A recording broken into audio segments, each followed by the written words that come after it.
Now that the 2025 NFL schedule has been released, we can finally peer into our crystal ball and see how the regular season will shake out. I'm going to need to see them beat the good teams first. They have the second most difficult schedule in the NFL. I'm going to need to see it before I believe it. 8-9.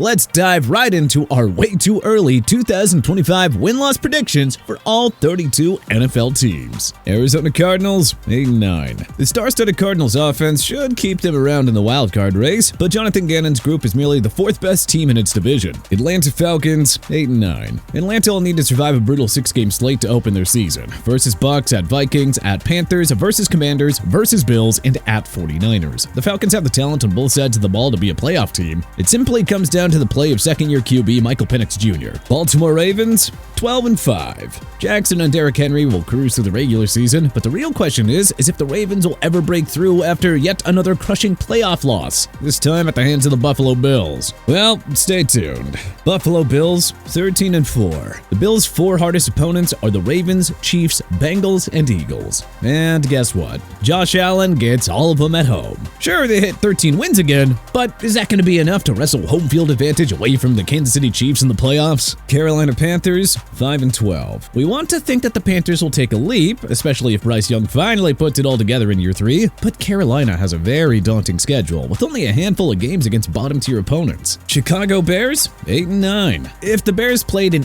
any other division, we'd pencil them in as a playoff team. But folks, they play in the NFC freaking North. There are only so many wins to go around between the four clubs. Cincinnati Bengals, 11-6. The 2024 Bengals went down as one of the greatest teams to miss the postseason, but the luck will balance out in their favor this time around. Joe Cool turns in another MVP caliber year as the Bengals return to the big dance in 2025. Cleveland Browns, 4-13. Uncertainty at quarterback and playing in the brutal AFC North adds up to another forgettable year in Cleveland. On the bright side, Shedeur Sanders will generate plenty of media attention and headlines for Kevin Stefanski's squad, whether he's the starting QB or not. Consider Cleveland as an early frontrunner for the #1 pick in 2026. Dallas Cowboys, 10-7. The Cowboys have the misfortune of playing the entire AFC West and the NFC North, along with the Eagles and Commanders twice apiece. Not easy, but they should be in wildcard contention with a healthy Dak Prescott thrown to CeeDee Lamb and newcomer George Pickens. Denver Broncos, 10-7. The Broncos stunned everybody with a 10-7 finish and returned to the postseason last year.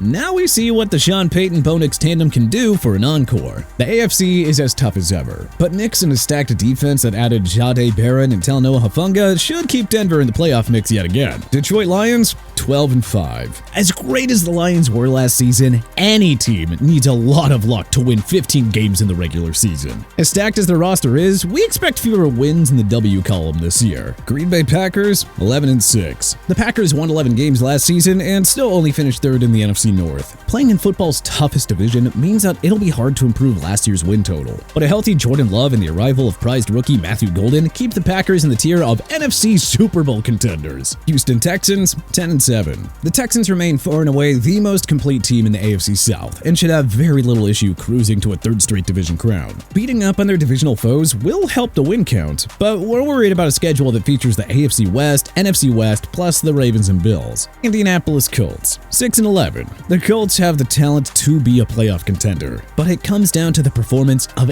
Anthony Richardson, or Daniel Jones if the latter can have a career-saving season Sam Darnold style. Yeah, we're just not really buying the QB room this year, but playing in the AFC South means a few extra wins that'll keep them out of the bottom 5 territory. Jacksonville Jaguars, 5-12. The arrival of Travis Hunter will make the Jaguars something that they weren't last year. Watchable and semi-entertaining. But man, look at the Jags' opponents from weeks 2 to 7. At Cincinnati versus Houston, at San Fran versus Kansas City versus Seattle, and versus Rams. It's not exactly a stretch to think that the Jags will be 1-6 or 2-5 heading into their Week 8 bye. Kansas City Chiefs, 13-4. The Chiefs have finished 11-6 or better every year since Patrick Mahomes became the starter in 2018. And yeah, nothing should change here. They won't go 15-2 again, but but it's hard to see more than 4 losses given their schedule. Las Vegas Raiders, 6-11. The Raiders should be much better with Pete Carroll, Geno Smith, and Ashton Jeanty headlining the list of significant additions. But like the Bears, they're stuck in a stacked division with no margin for error. Someone has to have the smallest piece of the pie in the AFC West. Los Angeles Chargers, 10-7. The Chargers went 11-6 last season, marking their best finish since 2018. The improvement in the AFC West, though, will make it hard for them to repeat that mark. But there's no reason to think that Jim Harbaugh's squad can't return to the postseason. Los Angeles Rams, 11-6. The Rams won the NFC West last year after an ugly 1-4 start. Fortunately, their schedule is, a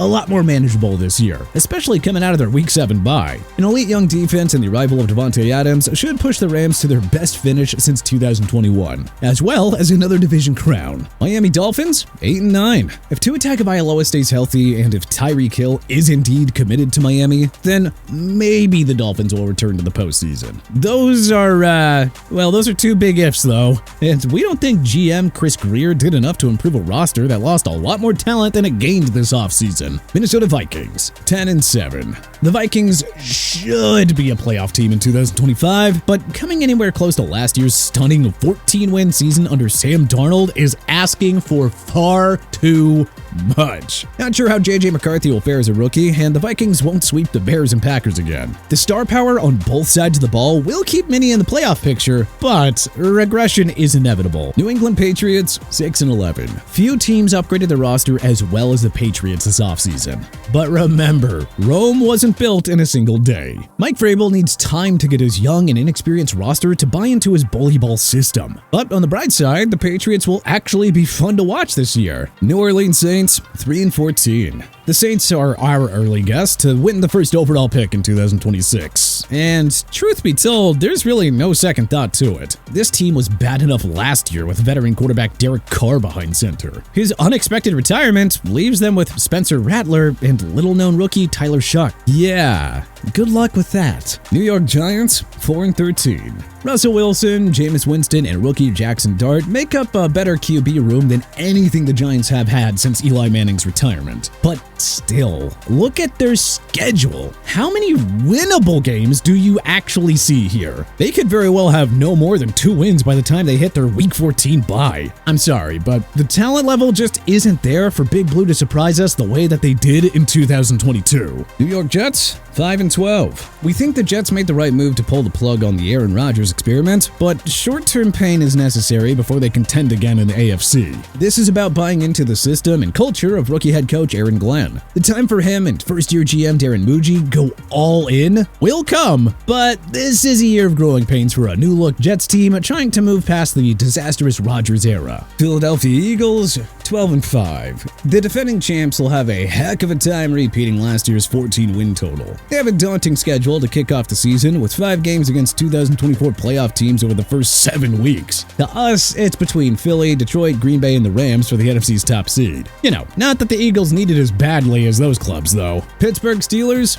9-8. This prediction is based on the assumption that Aaron Rodgers indeed signs with the Steelers. If not, they'll win no more than 5 games with Mason Rudolph. Pittsburgh plays the entire NFC North, plus 4 total games against the division rival Bengals and Ravens. The defense is going to have to mostly carry the way if they're to have a shot at the postseason. San Francisco 49ers, 10-7. They lost an alarming amount of talent in the offseason, but Kyle Shanahan's squad is due for much better luck on the health front. If Brock Purdy, George Kittle, Christian McCaffrey, Trent Williams, and Nick Bosa are healthy, the 49ers will be back in the postseason. Seattle Seahawks, 9-8. If Sam Darnold proves that 2024 in Minnesota was no fluke, then consider the Seahawks a dark horse. But we really need to see it to believe it, especially since he's playing behind a leaky offensive line and in a very complex division. But there's enough young talent here for the Seahawks to at least lock down a 4th straight winning season. Tampa Bay Buccaneers, 9-8. Gunning for their 5th straight division crown and 6th straight playoff appearance, the Bucs remain the team to beat in the lackluster NFC South. The Baker Mayfield-led offense will send Tampa back to the playoffs, but their problems are in the secondary,